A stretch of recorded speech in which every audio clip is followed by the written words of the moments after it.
Bien que son institution participe au contrôle de l'action du gouvernement de la République, le président du Sénat est solidaire à l'action que mène la haute autorité de lutte contre la corruption, a dit Pierre Ngolo, président de l'Assemblée nationale qui ce lundi 29 avril 2024, dans les environs de 10 heures, au siège de cette institution, a accompli son devoir civique en présence du président de la ALC, Emmanuel Olita Ondongo. Le président de la Chambre haute du Parlement est venu faire sa déclaration de conflit d'intérêts conformément à la loi. Nous avons salué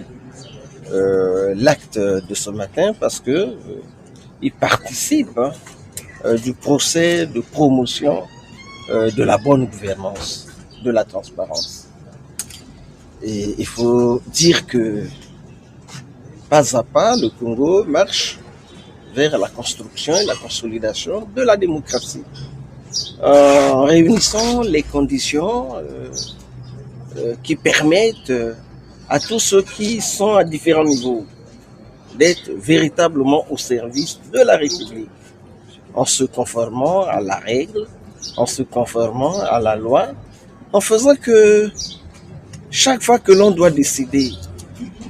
l'intérêt public, l'intérêt général,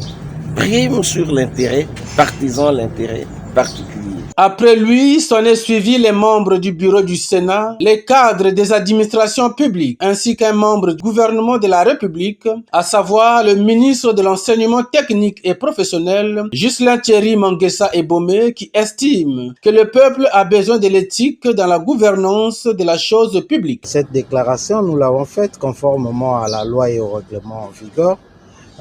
consistant à installer ici et à la demande beaucoup plus insistante du peuple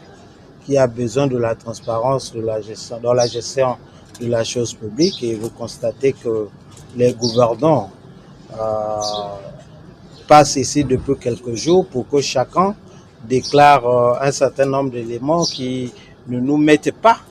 en conflit d'intérêts dans l'exercice de nos fonctions. Et nous pensons que c'est un exercice noble et un exercice de citoyenneté qui appelle à la transparence. À un jour de la fin de la première phase des déclarations de conflits d'intérêts lancée le 16 avril 2024 à Brazzaville, les personnes investies des missions de service public